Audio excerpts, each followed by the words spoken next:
Welcome back to my YouTube channel. ಇವತ್ತಿನ vlog ನ ಇವಾಗ ಶುರು ಮಾಡ್ತಾ ಇದ್ದೀನಿ. ಸಂಜೆ 6:30 ಇವತ್ತೊಂದು ಪರೇಡ್ ಇದೆ ಅಂತ ಹೇಳ್ಬಿಟ್ಟು ಅಲ್ಸೂರ್ ಲೇಕ್ ಹತ್ರ ಹೋಗ್ತಾ ಇದೀವಿ. ಏನು ಎತ್ತ ಅಂತ ಹೇಳ್ಬಿಟ್ಟು ಇವತ್ತು ಹೋದ್ಮೇಲೆ ತೋರಿಸ್ತೀನಿ. ಇದು ನನಗಿಂತ ನನ್ನ ಹಸ್ಬೆಂಡ್ಗೆ ಫುಲ್ಲು ಖುಷಿಯಾಗಿರೋ ದಿನ. ಯಾಕೆಂತಂದ್ರೆ ಬೆಳಗ್ಗೆ ಒಂದ್ ರೌಂಡ್ ಅವರು ಹೋಗಿ ಎಲ್ಲಾ ಫ್ರೆಂಡ್ಸ್ ಎಲ್ಲ ಮೀಟ್ ಮಾಡ್ಕೊಂಡು ಪಾರ್ಟಿ ಅಟೆಂಡ್ ಮಾಡಿ ಬಂದು ಇವಾಗ ಫ್ಯಾಮಿಲಿಗೋಸ್ಕರ ಒಂದು ಈವ್ನಿಂಗ್ ಪಾರ್ಟಿ ತರ ಏನು ಅಂತ ಗೊತ್ತಿಲ್ಲ, ಅಲ್ಲಿ ಹೋದ್ಮೇಲೆ ಗೊತ್ತಾಗತ್ತೆ. ಸೊ ಅಲ್ಲಿ ಹೋದಾಗ ಇವ್ರಿಗೆ ಒಂದು ಬ್ಯೂಟಿಫುಲ್ ಕೀ ಚೈನ್ ಅನ್ನ ಕೊಟ್ಟಿದ್ದಾರೆ. ಇದ್ರೊಳಗೆ ಏನಂತ ಬರ್ತಿದ್ದಾರೆ, ಅಲ್ಲ ಮದ್ರಾಸ್ ಸ್ಯಾಪರ್ಸ್ ಕೆಲಸ ಮಾಡಿರಲ್ಲ ಆರ್ಮಿಯಲ್ಲಿ. ಸೊ ಅದ್ರ ಒಂದು ಕೀ, ಒಂದು ಹ್ಯಾಂಡ್ ಎಲ್ಲ ಕೊಟ್ಟಿದ್ದಾರೆ. ಯಾರ ಚಿನ್ನು ನಾಮ ಇಟ್ಟವ್ರು ನಿಂಗೆ? ಓಪನ್ ಡೋರ್ ಓಪನ್ ಆಗಿದ್ಯಾ? ಸೊ ನನ್ ಡ್ರೆಸ್ ಹೇಗಿದೆ, ನಾನು ಇವಾಗ ಈ ತರ ರೆಡಿ ಆಗಿ, ನನ್ ಡ್ರೆಸ್ ಈ ರೀತಿ ಆಗಿದೆ. ಇವತ್ತು ನಾನು ಹಿಂಗೆ ರೆಡಿ ಆಗ್ಬಿಟ್ಟು ಹೊರಟಿದ್ದೀನಿ. ಚೆನ್ನಾಗಿದ್ಯಾ? ಕಮೆಂಟ್ ಮಾಡಿ ಡ್ರೆಸ್ ಹೆಂಗಿದೆ. ಸೊ ಒಂಥರ ಡಿಸೆಂಟ್ ಆಗಿ ಚೆನ್ನಾಗಿತ್ತು, ಅದಕ್ಕೆ ಇದನ್ನೇ ಹಾಕೊಂಡಿದ್ದೀನಿ. ಇನ್ನ ಹೋಗೋದಷ್ಟೇನೆ. ಪ್ರೀತು ಬೇಡ ಬೇಡ, ಕೀ ತಗೊಳ್ಳೋಣ? ಕಾರ್ ಕೀ ಇಲ್ಲ, ಬೈ ಡ್ಯಾಡಿ ಹತ್ರ ಇದೆಯಾ? ಕಾರ್ ಕೀ ಡ್ಯಾಡಿ ಹತ್ರ ಇದೆಯಾ? ಕಾರಲ್ಲಿ ಹೋಗೋಣ? ಇದು ತಗೊಳ್ಳೋಣ ಕ್ಯಾರಿಯರು? ಬೇಕಾ? ಬೇಕಾಗಿಲ್ಲ, ಬೇಡ ಅಂದ್ರೆ ನೀನೇ ಎತ್ಕೋಬೇಕು. ಬಾ ಹೋಗೋಣ ಪ್ರೀತು.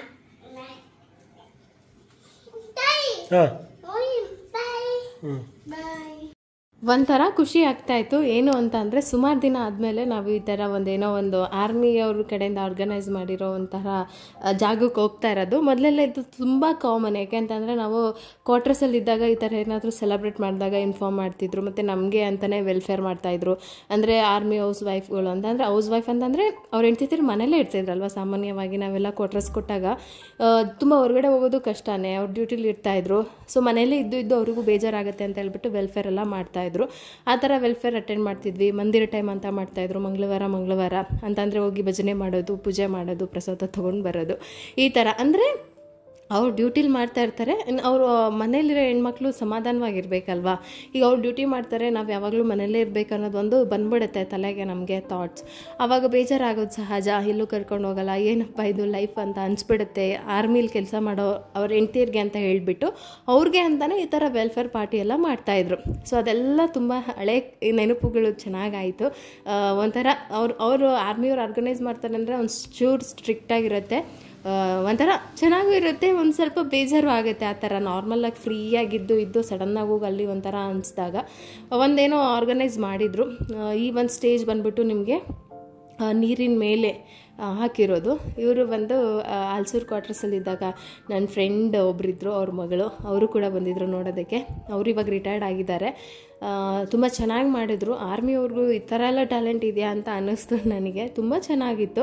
ಇದು ಕೇರಳ ಸ್ಟೈಲ್ದು ಒಂದು ಇದನ್ನು ಮಾಡಿದರು. ಅದರದ್ದು ಕಂಪ್ಲೀಟ್ಲಿ ತುಂಬ ಚೆನ್ನಾಗಿತ್ತು. ನಾನು ಫುಲ್ ವಿಡಿಯೋ ಹಾಕ್ತಾಯಿಲ್ಲ, ಸ್ವಲ್ಪನೇ ಹಾಕ್ತೀನಿ. ಯಾಕೆ ಅಂತಂದರೆ ಲೆಂತಿ ಆಗುತ್ತೆ, ಮತ್ತು ಇದು ಸಾಂಗ್ ಎಲ್ಲ ಪ್ಲೇ ಆಗಿರೋದ್ರಿಂದ ಕಾಪಿರೈಟ್ ಬೀಳುತ್ತೆ. ಇನ್ನು ನಾನು ಹೇಳೋದಕ್ಕೆ ನಿಮಗೆ ಬೋರ್ ಆಗಿಬಿಡುತ್ತೆ, ಏನೋ ಮಾತಾಡ್ತಾ ಇದ್ದಾರೆ, ಅದೇನೋ ನಡೀತಾ ಇದೆ ಅಂತ. ಹಾಗಾಗಿ ನಾನು ಜಾಸ್ತಿ ಇದನ್ನು ವಿಡಿಯೋ ಕ್ಲಿಪ್ಪನ್ನು ಹಾಗೆ ಹಾಕ್ತಾಯಿಲ್ಲ. ಇನ್ನು ನೋಡ್ತಾ ಇದ್ದೀರಲ್ಲ ಅಲ್ಲಿ ಬೋಟು, ಇದು ಅಲ್ಸೂರ್ ಲೇಕು, ಅಲ್ಸೂರ್ ಕೆರೆ ಎಲ್ಲರಿಗೂ ಗೊತ್ತಿರುತ್ತೆ. ಅಲ್ಲರ ಮೇಲೆ ಕೆರೆ ಮೇಲೆ ನಾವು ಸ್ಟೇಜನ್ನು ಹಾಕಿರೋದು. ಅಂತಂದರೆ ಇಮಿಡಿಯೇಟಾಗಿ ಇವರು ಎಲ್ಲಾದ್ರೂ ನೀರಿನ ಮೇಲೆ ಸೇತುವೆ ಕಟ್ಟಬೇಕು ಅಂದ್ರೆ ಕಟ್ತಾರೆ, ಅಥವಾ ಏನೋ ಒಂದು ಎಮರ್ಜೆನ್ಸಿ ಸಿಚುವೇಶನ್ ಬಂದಾಗ ಅಲ್ಲಿ ನೀವು ದಾರಿ ಮಾಡ್ಕೊಂಡು ಹೋಗಬೇಕು, ಇಲ್ಲ ಸ್ಟೇಜ್ ಮಾಡ್ಕೊಂಡು ಹೋಗಬೇಕು, ಏನಾದರೂ ಒಂದಂತಂದರೆ ಇಮಿಡಿಯೇಟಾಗಿ ಅವ್ರಿಗೆಲ್ಲ ಕಲೆನೂ ಗೊತ್ತಿರಬೇಕಂತ ಹೇಳಿ ಎಲ್ಲ ಥರದನ್ನು ಹೇಳ್ಕೊಟ್ಟಿರ್ತಾರೆ. ನನ್ನ ಹಸ್ಬೆಂಡ್ ಇಲ್ಲೇ ಟ್ರೈನಿಂಗ್ ಮಾಡಿದ್ದು. ಆರ್ಮಿ ಜಾಯಿನ್ ಆದಾಗ ಒಂದು 3 ವರ್ಷ ಟ್ರೈನಿಂಗ್ ಇರುತ್ತೆ. ಸಿಕ್ಕಾಪಟ್ಟೆ ಕಷ್ಟ ಆ ಟ್ರೈನಿಂಗು. ಅದನ್ನೆಲ್ಲ ಮಾಡಿದ್ದು ಇದೇ ಜಾಗದಲ್ಲಿ. ಮತ್ತು ಈಗ ರೀಸೆಂಟಾಗಿ ಕೇರಳದಲ್ಲಿ ಆಗಿದ್ದೊಂದು ಇನ್ಸಿಡೆಂಟ್ ನಿಮಗೂ ಕೂಡ ಗೊತ್ತು. ಆ ಟೈಮಲ್ಲೂ ಅಷ್ಟೇ ನಮ್ಮ ಆರ್ಮಿಯವರೆಲ್ಲರೂ ಹೋಗಿ ಅಲ್ಲಿ ರೆಸ್ಕ್ಯೂ ಕೆಲಸ ಮಾಡ್ತಾರೆ. ಅಂದರೆ ನೋಡಿತಾ ಇರಲ್ಲ, ಇಮಿಡಿಯೇಟಾಗಿ ಅವರು ಬ್ರಿಡ್ಜನ್ನು ಕಳ್ತಾರೆ. ಬ್ರಿಡ್ಜ್ ಅಂತಂದರೆ ಜನಗಳನ್ನು ಆ ಜಾಗದಿಂದ ಇನ್ನೊಂದು ಜಾಗಕ್ಕೆ ಕಳಿಸ್ಬೇಕಲ್ಲ. ಸೊ ಹಂಗಾಗಿ ಇಮಿಡಿಯೇಟ್ ಕಟ್ತಾರೆ ಅವರು. ತುಂಬ ವರ್ಷ ತಗೊಳ್ಳಲ್ಲ. ಇಮಿಡಿಯೇಟ್ ಬ್ರಿಡ್ಜ್ ರೆಡಿ ಆಗುತ್ತೆ, ಅದ್ರ ಮೇಲಿಂದ ಜನರನ್ನು ಸೇವ್ ಮಾಡಿ ಈ ಕಡೆಯಿಂದ ಆ ಕಡೆ ಬಿಡ್ತಾರೆ. ಈ ಥರ ಅಲ್ಲೊಂದಿಷ್ಟು ಕೆಲಸ ಕಾರ್ಯಾಚರಣೆ ಎಲ್ಲ ಮಾಡಿದ್ರಲ್ಲ, ಅದರ ಬಗ್ಗೆ ಎಲ್ಲ ಹೇಳಿದ್ರು. ಪ್ರೌಡ್ ಅಲ್ವಾ, ಅದೊಂಥರ ಹೆಮ್ಮೆ. ಇದೊಂದೇ ಅಂತಲ್ಲ, ಎಲ್ಲೇ ಆಗಲಿ, ಏನೇ ತೊಂದರೆ ಆಗಲಿ, ಆರ್ಮಿಯವ್ರದ್ದು ಒಂದು ಗ್ರೂಪೇ ಹೋಗುತ್ತೆ. ಅಲ್ಲಿ ಏನೇನು ಸಹಾಯ ಮಾಡಬೇಕು ಅವರೆಲ್ಲರೂ ಮಾಡಿಬಿಟ್ಟು ಬರ್ತಾರೆ.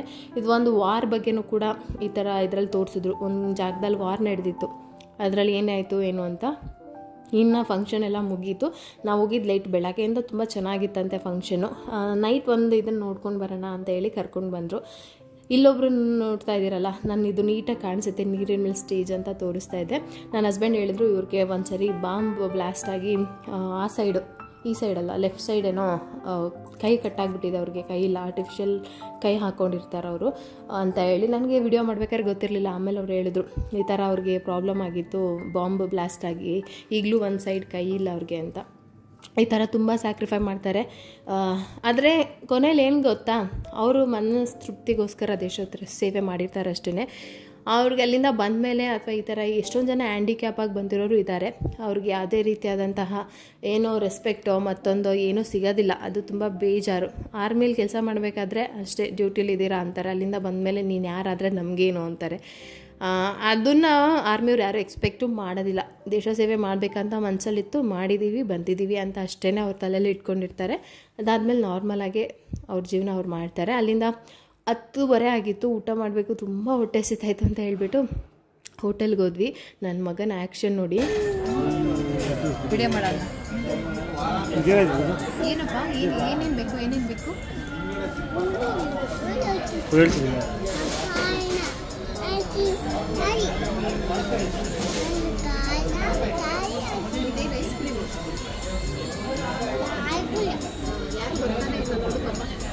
ಸರಿ ಅನ್ನೋದು ಸರಿ ಬನ್ನಿ ತೊಗೊಳ್ಳಿ, ಆರ್ಡರ್ ತೊಗೊಳ್ಳಿ.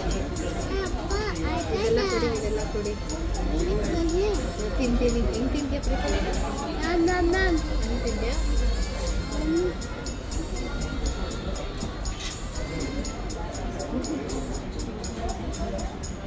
ಅಲ್ಲಿಂದ ಊಟ ಎಲ್ಲ ಮಾಡಿಕೊಂಡು ಮನೆಗೆ ಹೊರಟ್ವಿ. ಏನಂತ ಅಂದರೆ ಮಿಸ್ ಮಾಡ್ಕೊಳ್ಳೋದು ಬೇಡ ಅಂತ. ಇನ್ನು ಮಧ್ಯಾಹ್ನದಿಂದ ನನ್ನ ಹಸ್ಬೆಂಡ್ ಫ್ರೆಂಡ್ಸ್ ಅವ್ರದ್ದೆಲ್ಲ ಒಂಥರ ಪಾರ್ಟಿ ಇತ್ತು, ಅದನ್ನು ಅಟೆಂಡ್ ಮಾಡಿ ಬಂದಿದ್ದರು ಫಾರ್ಮಲ್ ಡ್ರೆಸ್ಸಲ್ಲಿ ಹೋಗಿ. ನೆಕ್ಸ್ಟ್ ಈವ್ನಿಂಗಿಗೆ ಫ್ಯಾಮಿಲಿಗೆಲ್ಲ ಇರುತ್ತೆ, ಅವ್ರ ಫ್ಯಾಮಿಲಿ ಕರ್ಕೊಂಡು ಬಂದು ಪಾರ್ಟಿ ನೋಡ್ಬೋದು ಅಂತ, ಅಂದರೆ ಈ ಒಂದು ಆರ್ಗನೈಸ್ ಮಾಡಿದ್ರಲ್ಲ ಅದು ನೋಡ್ಬೋದು ಅಂತ ಇತ್ತು. ಸರಿ ಹೋಗ್ಬಿಟ್ಟು ಬರೋಣ ಅಂತ ಹೇಳಿ ಹೊರಟ್ವಿ. ಇನ್ನು ಪ್ರಗತಿಗೆ ಏನಂತಂದರೆ ನಾಳೆ ಬೆಳಗ್ಗೆ ನ್ಯೂಸ್ ರೀಡಿಂಗ್ ಇತ್ತಂತೆ ಅಸೆಂಬ್ಲಿಲಿ. ಸೊ ನಾನು ಅಲ್ಲಿ ಹೋಗಬೇಕು, ಸ್ವಲ್ಪ ಪ್ರಾಕ್ಟೀಸ್ ಮಾಡಬೇಕು, ಲೇಟ್ ಆಗುತ್ತೆ, ನಾನು ಬರೋಕ್ಕಾಗಲ್ಲ ಅಂತ ಅಂದಿದ್ದಕ್ಕೆ ಮನೇಲೇ ಬಿಟ್ಬಿಟ್ಟು ನಾವು ಬಂದ್ವಿ. ಪ್ರೀತಮ್ ಹೇಳ್ತಾ ಇರೋದು ಮೀನಿನ ಬಾಯಿ ಹಿಂಗೆ ಸೌಂಡ್ ಮಾಡ್ತಾ ಇದೆ ಅಂತ ಹೇಳಿ. ಪ್ರೀತಮ್ ತುಂಬ ಚೆನ್ನಾಗಿ ಕಾಣಿಸ್ತಾ ಇದ್ದ ಈ ಕೋಟಲ್ಲಿ. ಇದು ಬಂದು ನಮ್ಮ ಅಕ್ಕನ ಮಗಂದು ಹನೀಶ್ದು, ಒಂದು ಚಿಕ್ಕ ಆಗಿತ್ತು ಅಂತ ಹೇಳಿ. ಕೋಟೆಲ್ಲ ಸ್ವಲ್ಪ ಕಾಸ್ಟ್ಲಿ ಇರುತ್ತಲ್ಲ, ಹಾಗಾಗಿ ನನಗೆ ಕೊಟ್ಟಿದ್ರು. ನೋಡೋಣ ಆಗುತ್ತೇನೋ ಅಂತ ಹಾಕ್ತಿದ್ದೆ, ತುಂಬ ಕ್ಯೂಟಾಗಿ ಕಾಣಿಸ್ತಾ ಇದ್ದ. ಇನ್ನು ಇದು ನೆಕ್ಸ್ಟ್ ಡೇ ಮಾರ್ನಿಂಗ್ ನಾನು ವಿಡಿಯೋನ ಕಂಟಿನ್ಯೂ ಮಾಡ್ತಾ ಇದ್ದೀನಿ. ನೈಟು ಲೇಟಾಗಿ ಬಂದ್ವಿ, ಬೆಳಗ್ಗೆ ಏನು ಮಾಡಬೇಕಂತ ಗೊತ್ತಾಗ್ತಾ ಇರಲಿಲ್ಲ. ಸ್ವಲ್ಪ ಯಾಕೋ ಥ್ರೋಟ್ ಇನ್ಫೆಕ್ಷನ್ ಕೂಡ ಆದಂಗೆ ಅನ್ನಿಸ್ತಾ ಇತ್ತು ನನಗೆ. ಬಿಸಿನೀರು ಕುಡಿದ್ಬಿಟ್ಟು ಪ್ರಗತಿಗೆ ಬ್ರೇಕ್ಫಾಸ್ಟ್ ಮಾಡಿಕೊಟ್ಟೆ. ಇವತ್ತೇನು ಸಿಂಪಲ್ಲಾಗಿ ಫ್ರೈಡ್ ರೈಸ್ ಮಾಡಿಕೊಟ್ಬಿಟ್ಟು ಮಜ್ಜಿಗೆ ಇತ್ತು, ಅಮ್ಮ ಮಜ್ಜಿಗೆ ಕೊಟ್ಟು ಕಳಿಸಿದ್ರು. ನಾನು ಮಜ್ಜಿಗೆ ಎಪ್ಪು ಹಾಕಿದ್ರೆ ಮೊಸರು ಚೆನ್ನಾಗಿ ಬರುತ್ತೆ, ಮಜ್ಜಿಗೆ ಚೆನ್ನಾಗಿದ್ದರೆ ಮೊಸರು ಚೆನ್ನಾಗಾಗತ್ತೆ. ಸೊ ಅದಕ್ಕೆ ಆ ಮಜ್ಜಿಗೆನ ಹಾಗೆ ಸ್ವಲ್ಪ ಇಟ್ಕೊಂಡು ಎಪ್ಪು ಹಾಕ್ಕೊಳ್ಳೋದು. ಕ್ಯಾರೆಟ್ ಇತ್ತು, ಕ್ಯಾರೆಟು ಮತ್ತು ಫ್ರೈಡ್ ರೈಸು, ಮಜ್ಜಿಗೆ ಕೊಟ್ಟೆ. ಅವಾಗವಾಗ ಮಜ್ಜಿಗೆ ಕುಡಿ ಒಳ್ಳೆಯದು ಅಂತ ಹೇಳಿ. ಇನ್ನು ಇವತ್ತು ಶನಿವಾರ ಆಗಿರೋದ್ರಿಂದ ಇದು ಕಳಿಸ್ಬೇಕಾಗಿತ್ತು ಶನ್ಮಾತ್ಮನ ದೇವಸ್ಥಾನಕ್ಕೆ. ಪ್ರಗತಿನ ಕಳಿಸ್ತಾ ಇದ್ದೀವಿ. ಲಾಸ್ಟ್ ಟೈಮ್ ಒಂದು ಸರಿ ಹೀಗೆ ಕಳಿಸ್ತಾ ಇದೆ, ಬಟ್ ಈ ಸರಿ ಕೂಡ ಏನೋ ಒಂದು 5 ವಾರ ಕಳಿಸ್ಬೇಕು ಅಂತ ಹೇಳಿದರು. ಸೊ ಹಾಗಾಗಿ ಕಳಿಸೋಣ ಅಂತ. ಅದಾದಮೇಲೆ ನಾನಿಲ್ಲಿ ಮೋಪ್ದೊಂದು ಬಕೆಟ್ ಪ್ಲಸ್ ಮೋಪು ಎರಡೂ ತೊಗೊಂಡಿದ್ದೆ. ಪ್ರೀತಮ್ ಪ್ರೆಗ್ನೆಂಟಲ್ಲಿ ನಾನು ಒಂದು ಮೋಪು ಬಕೆಟ್ ತೊಗೊಂಡಿದ್ದು, ಯಾಕೆಂತಂದರೆ ಸ್ವಲ್ಪ ಬೆಂಡಾಗಿ ನೀರನ್ನು ಹಿಂಡಿ ನೆಲ ಓಡಿಸೋದಕ್ಕೆ ಕಷ್ಟ ಆಗ್ತಾಯಿತ್ತು ನನಗೆ ಅಂತ ಹೇಳಿಬಿಟ್ಟು ಅದನ್ನು ತೊಗೊಳ್ಳೋಣ ಅಂತ ಹೇಳಿ ತೊಗೊಂಡಿದ್ದೆ. ಇಲ್ಲಿ ಅದು 4 ವರ್ಷ ಆಯಿತು, ಇವಾಗೀಗೂ ಚೆನ್ನಾಗಿದೆ, ಏನೂ ಆಗಿಲ್ಲ. ಅದರದ್ದೇನು ಗೊತ್ತಾ, ಒಂದೇ ಸೈಡ್ ಇತ್ತು ಬಕೆಟು. ಇದು ನಾನು ನೋಡಿದಾಗ ಈ ಬಕೆಟು 2 ಸೈಡು, ಒಂದು ಗಲೀಜು ನೀರು ಹೋಗೋದಕ್ಕೆ, ಒಂದು ಕ್ಲೀನಾಗಿರೋ ನೀರಿಗೆ ಇಷ್ಟ ಆಯಿತು. ಮತ್ತು ಅದು ಸ್ವಲ್ಪ ಹಾಳಾಗಿತ್ತಲ್ಲ, ಇನ್ನೇನು ಸ್ವಲ್ಪ ದಿನಕ್ಕೆ ಅದು ಹೋಗ್ಬಿಡುತ್ತೆ ಅಂತ ಹೇಳಿ ನೋಡೋಣ ಅಂತ ಬುಕ್ ಮಾಡಿದ್ದೆ. ಚೆನ್ನಾಗಿದೆ, ಕ್ವಾಲಿಟಿನೂ ಚೆನ್ನಾಗಿದೆ. ಆಮೇಲೆ ಇದು ನನಗೆ ಇದು ಸಪ್ರೇಟ್ ಇರೋದಕ್ಕೆ ಇಷ್ಟ ಆಯಿತು. ವೇಸ್ಟ್ ನೀರೆಲ್ಲ ಇಲ್ಲ ಹಾಕ್ಬೋದು, ಕ್ಲೀನಾಗಿರೋ ನೀರಲ್ಲಿ ಮನೆಯೂ ಚೆನ್ನಾಗೇ ಕ್ಲೀನ್ ಆಗುತ್ತೆ ಅಂತ. ಸೇಮ್ ಅದೇ ಥರ ಲಾಸ್ಟ್ ಟೈಮ್ ತೊಗೊಂಡಿದ್ನಲ್ಲ ಅದೇ ಥರ. ಅದರಲ್ಲಿ ಮಧ್ಯ ಪಾರ್ಟಿಷನ್ ಕೊಟ್ಟಿಲ್ಲ, ಈ ಬಕೆಟಲ್ಲಿ ಮಧ್ಯ ಪಾರ್ಟಿಷನ್ ಕೊಟ್ಟಿರ್ತಾರೆ. ಸ್ವಲ್ಪ ರೇಂಜ್ ಜಾಸ್ತಿ ಅನಿಸುತ್ತೆ, ಅಂದರೆ ಸೇಮ್ ಅದರಷ್ಟೇ ಚೆನ್ನಾಗಿದೆ ಅಂತ ಅನ್ನಿಸ್ತು. ಕ್ವಾಲಿಟಿ ಕೂಡ ತುಂಬ ಚೆನ್ನಾಗಿದೆ. ನಾನು ಎಲ್ಲನೂ ಒರೆಸಿ ನೋಡಿದೆ, ತುಂಬ ನೀಟಾಗಿ ಕ್ಲೀನ್ ಆಗುತ್ತೆ. ಅಂದರೆ ಗಲೀಜು ನೀರು ಸಪ್ರೇಟ್ ಆಗಿಬಿಟ್ರೆ ಮತ್ತು ಅದರಲ್ಲೇ ಹೆಜ್ಜೆ ಅದನ್ನೇ ಒರೆಸಿ ಅದು ಚೆನ್ನಾಗಿರಲ್ಲ ಅಂತ ಅನ್ನಿಸ್ತು ನೋಡೋಕ್ಕೆ. ಎಕ್ಸ್ಟ್ರಾ ಒಂದು ಮೋಪನ್ನು ಕೊಟ್ಟಿರ್ತಾರೆ, ಅದಕ್ಕೂ ಕೊಟ್ಟಿದ್ದರು. ಯಾವುದೇ ಮೋಪು ಬಕೆಟ್ ತೊಗೊಂಡ್ರೆ ಎಕ್ಸ್ಟ್ರಾ ಒಂದು ಪೀಸ್ ಕೊಡ್ತಾರೆ ನೆಲ ಒರೆಸೋದು. ಅದು ಚೆನ್ನಾಗಿದೆ ಅಂತ ಅನ್ನಿಸ್ತು. ಎತ್ತಿಟ್ಟೆ. ಇನ್ನು ಪ್ರಗತಿ ಸ್ಕೂಲಿಂದ ಬಂದ ತಕ್ಷಣ ರೆಡಿ ಮಾಡಿ ದೇವಸ್ಥಾನ ಕಳಿಸ್ದೆ. ಸರಿ ಹೋಗ್ಬಿಟ್ಟು ಬರ್ತೀನಿ ಅಂತ ಅಂದರು. ಇನ್ನು ಪ್ರೀತಮ್ ಆಟ ಮಾಡ್ತಿದ್ದ ಅಂತ ಹೇಳ್ಬಿಟ್ಟು ಅವನ್ನ ಕೂಡ ಕರ್ಕೊಂಡು ಹೋಗ್ತಾ ಇದ್ದಾರೆ.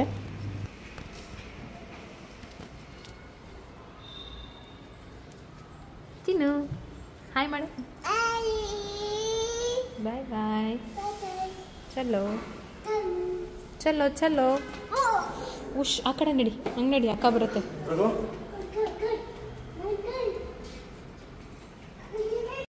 ಇನ್ನು ಇವರಿಬ್ಬರೇ ಹೊರಟ್ರೆ ಬೈಕಲ್ಲಿ ಹೋಗ್ಬಿಟ್ಟು ಬಂದುಬಿಡ್ತಾ ಇದ್ರು ಸ್ಕೂಟಿಯಲ್ಲಿ. ಪ್ರೀತಮ್ನು ಹೊರಟಿದ್ದಕ್ಕೆ ಕಾರ್ ತೊಗೊಂಡೇ ಹೊರಡಬೇಕಾಯಿತು. ಇನ್ನೂ ಜಾಸ್ತಿ ದಿವಸ ಏನಾಗಲಿದೆ, 2ನೇ ವಾರ ಕಳಿಸ್ತಾ ಇರೋದು, 5 ವಾರ 11 ವಾರ ಆ ಥರ ಕಳಿಸ್ಬೋದು. ಎಳ್ಬತ್ತಿ ಹಚ್ಚಿಸ್ಬೇಕು ಅಂತ. ಕೆಲವೊಬ್ಬರಿಗೆ ಏನು ಅಂತ ಅಂದರೆ ರಾಶಿಗಳಲ್ಲಿ ಶನಿ ಮಹಾತ್ಮ ಜಾಸ್ತಿ ಇದ್ದರೆ ಅದೆಲ್ಲ ಮಾಡಿಸ್ತಾರಲ್ವ, ಆ ಥರ ನಮ್ಗೆ ಗೊತ್ತಿರೋರು ಗುರುಗಳು ಹೇಳಿದರು ಪ್ರಗತಿಗೆ, ಶನಿವಾರ ಎಳ್ಬತ್ತಿ ಹಚ್ಚಿಸಿ ಒಳ್ಳೇದು ಅಂತ ಹೇಳಿ. ಅದಕ್ಕೆ ಟೈಮ್ ಸಿಕ್ತಾಗೆಲ್ಲ ಸಾಟರ್ಡೆ ಸ್ಕೂಲಿಂದ ಬಂದಾಗ ಅಥವಾ ಒಂದೊಂದು ಸಾಟರ್ಡೆ ಸ್ಕೂಲ್ ಇರೋದಿಲ್ಲ, ಆ ಟೈಮಲ್ಲಿ ಕಳಿಸ್ತೀವಿ, ಹೋಗ್ತಾರೆ. ನಾನು ಹೋಗಬೇಕು ಅಂತ ಅಂದ್ಕೊಂಡೆ, ಬಟ್ ಇವತ್ತು ಸ್ವಲ್ಪ ನಾನ್ ವೆಜ್ ಮಾಡೋದಿತ್ತು. ಯಾಕೆ ಅಂತಂದರೆ ಸುಮಾರು ದಿನ ಆಗೋಗಿತ್ತು ನಾನ್ ವೆಜ್ ತಿಂದಿರಲಿಲ್ಲ. ಸರಿ ಮಾಡೋಣ ಅಂತ ಹೇಳ್ಬಿಟ್ಟು ನಾನು ಮನೇಲೇ ಉಳ್ಕೊಂಡೆ. ಇನ್ನು ಇವ್ರು ಯಾರು ಏನು ನಾನ್ ವೆಜ್ ತಿಂದಿರಲಿಲ್ಲಲ್ಲ, ಆರಾಮಾಗಿ ದೇವಸ್ಥಾನಕ್ಕೆ ಹೋಗಿ ಪೂಜೆ ಮಾಡಿಸ್ಕೊಂಡು ಬರಲಿ, ಆಮೇಲೆ ನಾನ್ ವೆಜ್ ತಿಂತಾರೆ ಅಂತ. ಇನ್ನು ಪ್ರಗತಿ ಏನು ನಾನ್ ವೆಜ್ ತಿನ್ನೋದಿಲ್ಲ. ಸುಮಾರು ಜನ ಕೇಳ್ತಾ ಇರ್ತೀರಾ ಯಾಕೆ ಅಂತ. ನಾನು ಹೇಳಿದ್ದೆ ಏನಂತ ಗೊತ್ತಿಲ್ಲ ಪ್ರಗತಿಗೆ ಯಾಕೆ ಅದ್ರ ಮೇಲೆ ಇಷ್ಟ ಇಲ್ಲ ಅಂತ. ನಾವು ಕೂಡ ಬಲವಂತ ಮಾಡೋಕ್ಕೆ ಹೋಗೋದಿಲ್ಲ, ಯಾಕೆಂತಂದರೆ ಇಷ್ಟ ಇಲ್ದಲ್ಲೇ ಇರೋದನ್ನ ತಿನ್ನು ಅಂತ ಬಲವಂತ ಮಾಡೋದು ಚೆನ್ನಾಗಿರಲ್ಲ ಅಲ್ವಾ. ಹಾಗಾಗಿ ಒಂದಿನ ಅವ್ರಿಗೆ ಓಕೆ ತಿನ್ನಬೇಕು ಅನಿಸಿದ್ರೆ ತಿಂತಾರೆ, ಇಲ್ಲ ಅಂತಂದರೆ ಬೇಡ, ಒಳ್ಳೇದೇ ಅಂತ ನಾನು ಕೂಡ ಏನು ಯಾವತ್ತೂ ಕೇಳಕ್ಕೆ ಹೋಗಿಲ್ಲ. ಸಪ್ರೇಟಾಗಿ ಏನಾದರೂ ವೆಜ್ಜಲ್ಲಿ ಮಾಡಿಕೊಡ್ತೀನಿ, ಅದನ್ನೇ ತಿಂತಾರೆ. ಓಕೆ, ಏನು ಮಾಡೋಕ್ಕಾಗಲ್ಲ, ಒಬ್ಬೊಬ್ರಿಗೆ ಒಂದೊಂಥರ ಅನಿಸುತ್ತೆ. ಅದೇನು ಕನಿಸ್ತು ಅಂತ ಕೇಳಿದ್ರು ಅವ್ರದ್ದೊಂಥರ ಸೆನ್ಸಿಟಿವ್ ಆಗಿರುತ್ತೆ ಉತ್ತರ. ಸೊ ಅದಕ್ಕೆ ಬೇಡ ಬಲವಂತ ಮಾಡೋದು ಅಂತ ನಾನು ಕೂಡ ಬಲವಂತ ಮಾಡಿಲ್ಲ. ಇನ್ನು ಹೋಗಿ ಸ್ವಲ್ಪ ಪ್ರಸಾದ ಎಲ್ಲ ತೊಗೊಂಡು ಬಂದಿದ್ದರು, ಎಲ್ಲರೂ ಹಂಚ್ಕೊಂಡು ತಿಂದ್ವಿ.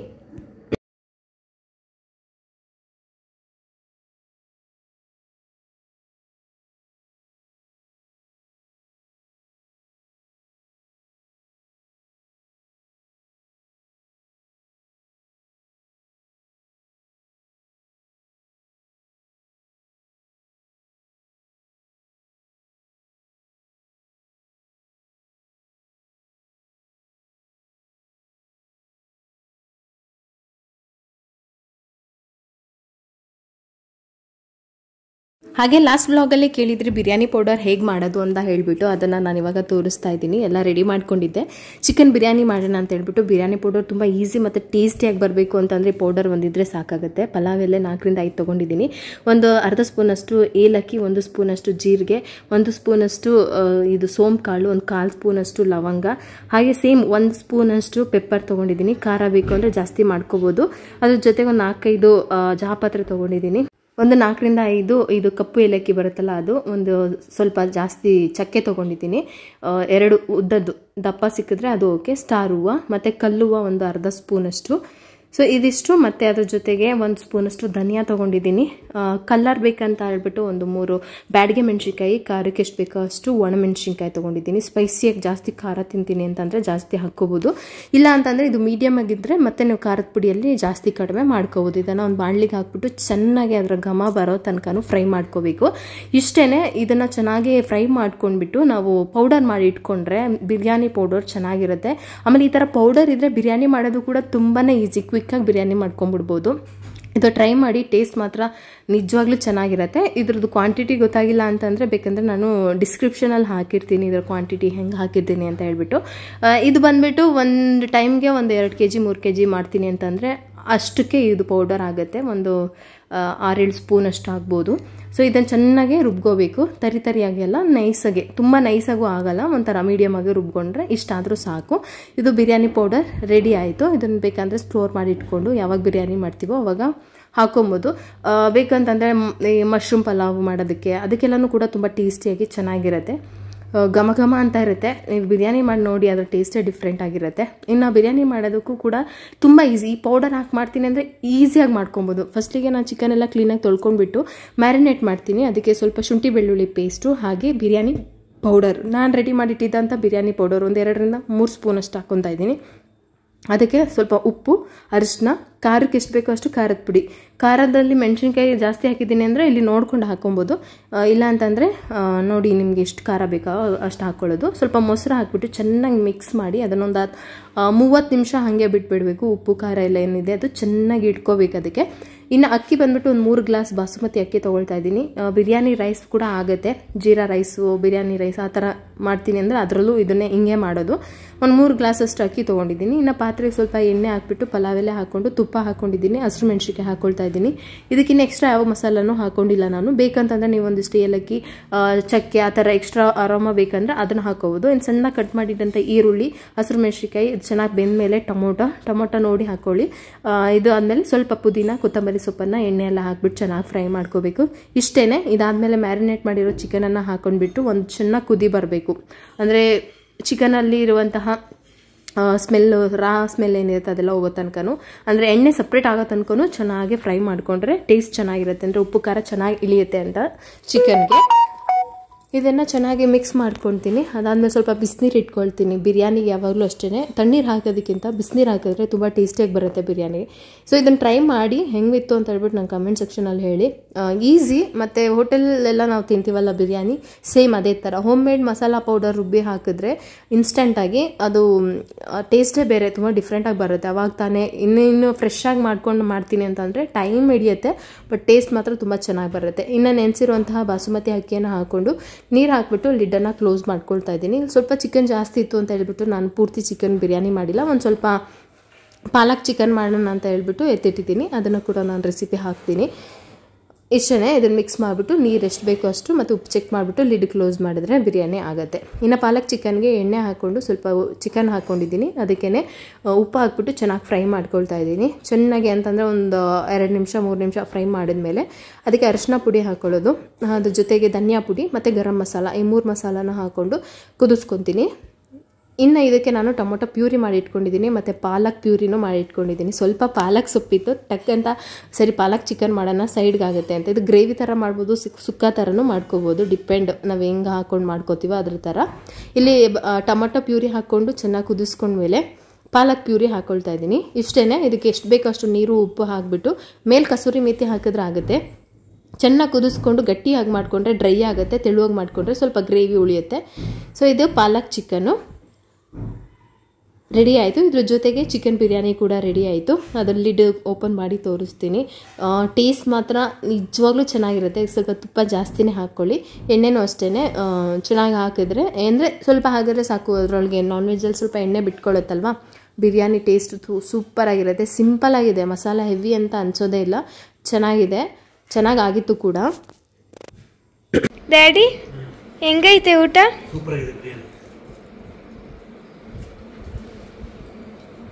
ನಮಗೆ ಖುಷಿ ಆಯಿತು. ನಿಜವಾಗ್ಲೂ ಸಖತ್ತಾಗಿ ಬರುತ್ತೆ, ಟ್ರೈ ಮಾಡಿ. ಇದೇ ಥರ ಮಾಡಿ ಹೊರಗಡೆ ಹೋಟೆಲೆಲ್ಲ ತಿಂತಿರಲ್ಲ, ಸೇಮ್ ಅದೇ ಟೇಸ್ಟ್ ನಿಮಗೆ ಬಂದೇ ಬರುತ್ತೆ. ನಿಜವಾಗ್ಲೂ ಚೆನ್ನಾಗಿದೆ. ಈ ಥರ ಕೊಟ್ಬಿಟ್ರೆ ನಿಜವಾಗ್ಲೂ 1 ತಟ್ಟೆ 2 ತಟ್ಟೆ ಊಟ ಮಾಡ್ಬೋದು. ಚೆನ್ನಾಗಿದೆ. ಇದೀಗ ಏನು ಪಾಲಕ್ ಚಿಕನ್ ಇದೆಯಲ್ಲ, ಅದಕ್ಕೆ ಸ್ವಲ್ಪ ರೈಸು ಚಪಾತಿನೋ ಮಾಡಿಕೊಂಡ್ರೆ ಸಾಕು. ಏ ಪ್ರೀತು,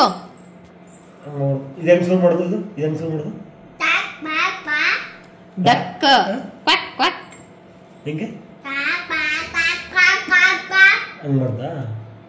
ಹಂಗ್ ಮಾಡತ್ತಾ ಡಕ್ ಸೌಂಡ್ನ? ಇನ್ನ ಸರಿ ಮಾಡು ಮಗ್ನೆ. ಡಾಗಿ ಹೆಂಗ್ ಸೌಂಡ್ ಮಾಡುತ್ತೆ? ಓ ಬಾಯಲ್ಲ.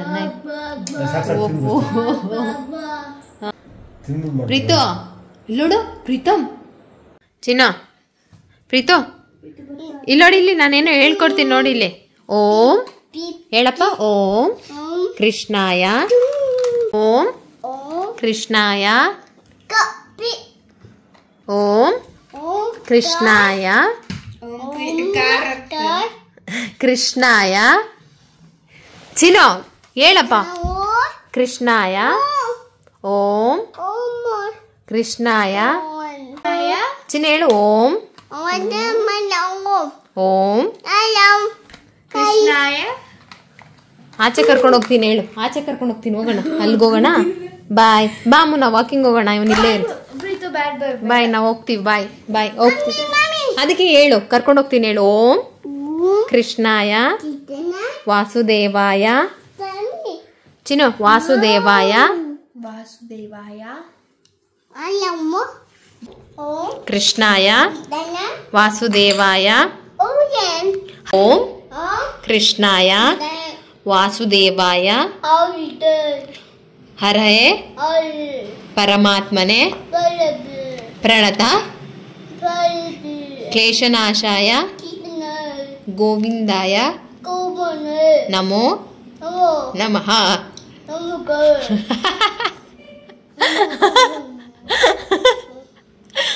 ಏನ್ ಹೇಳ್ತಿದ್ಯಾ ನಿನ್ನ ಮೂತಿ ಯಾಕೆ ಹಂಗೆ ಮಾಡ್ಕೊಂಡು ಹೇಳ್ತಿದ್ಯಾ ಚಿನ್ನು? ಸರಿಯಾಗಿ ಹೇಳು ಮಗನೆ. ಇಲ್ಲ ಮಮ್ಮಿ ನೋಡು. ಓಂ ಕೃಷ್ಣಾಯ ವಾಸುದೇವಾಯ ಹೇಳು ಮಗನೆ. ವಾಸುದೇವಾಯ ಚಿನ್ನು.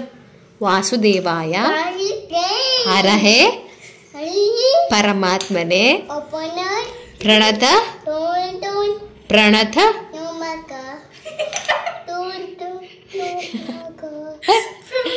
ಪ್ರಣತ ಕ್ಲೇಶನಾಶಾಯ ಹೇಳು. ಆ ಆ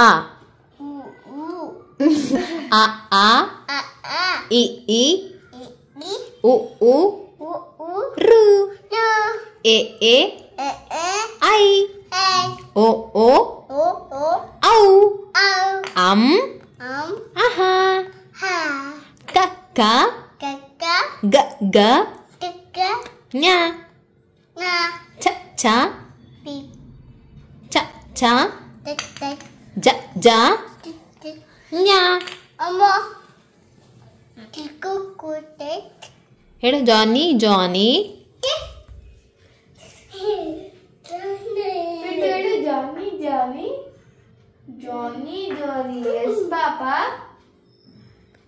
ಹೊಡಿತಾ ನೋಡಿ. ಪ್ರೀತಮ್ ಜೊತೆ ಸ್ವಲ್ಪ ಮಾತುಕತೆ ಆಯಿತು. ಇನ್ನು ನಾನ್ ವೆಜ್ ತಿಂದಿದ್ವಲ್ಲ ಅಂತ ಹೇಳ್ಬಿಟ್ಟು ಹಾಗೆ ಮಲಗಲ್ಲ ನಾವು. ವಾಕಿಂಗ್ ಏನಾದರೂ ಮಾಡಿ ಚೆಂದ ಡೈಜೆಷನ್ ಮಾಡಿಕೊಂಡು ಆಮೇಲೆ ನಾನ್ ವೆಜ್ ಮಾಡಿದ ದಿವಸ ಒಂದೇ ಟೈಮ್ ನಾನು ತಿನ್ನೋದು. ಸೆಕೆಂಡ್ ಟೈಮ್ ತಿನ್ನೋದಕ್ಕೆ ಆಗೋದು ಇಲ್ಲ, ನಾನು ತಿನ್ನೋದು ಇಲ್ಲ.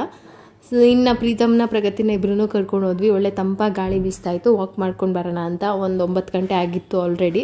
ಎಲ್ಲರೂ ದೇವಸ್ಥಾನದಿಂದನೂ ಬಂದರು. ಪ್ರಗತಿಗೆ ದೇವಸ್ಥಾನ ಪ್ರಸಾದ ಜೊತೆಗೆ ನಾನೊಂದಿಷ್ಟು ಅನ್ನ ಮಾಡಿಟ್ಟಿದ್ದೆ, ಅದಕ್ಕೆ ರಸಮ್ ಮಾಡಿಕೊಟ್ಟೆ. ಸೊ ಇದಿಷ್ಟು ಪ್ರಗತಿಗಾಯಿತು. ಇದನ್ನು ನೀವು ಕೂಡ ಟ್ರೈ ಮಾಡ್ತೀರಾ ಅಂತ ಅಂದ್ಕೊಳ್ತೀನಿ. ಇನ್ನೂ ಏನಾದರೂ ಬೇರೆ ರೀತಿಯಾದಂತಹ ರೆಸಿಪೀಸ್ ಬೇಕು ಅಂತ ಅಂದರೆ ನನಗೆ ಕಮೆಂಟ್ ಸೆಕ್ಷನ್ ಹೇಳಿ. ಆ ರೆಸಿಪಿಯನ್ನೇ ನೆಕ್ಸ್ಟ್ ವ್ಲಾಗಲ್ಲಿ ಹಾಕೋಕ್ಕೆ ಟ್ರೈ ಮಾಡ್ತೀನಿ.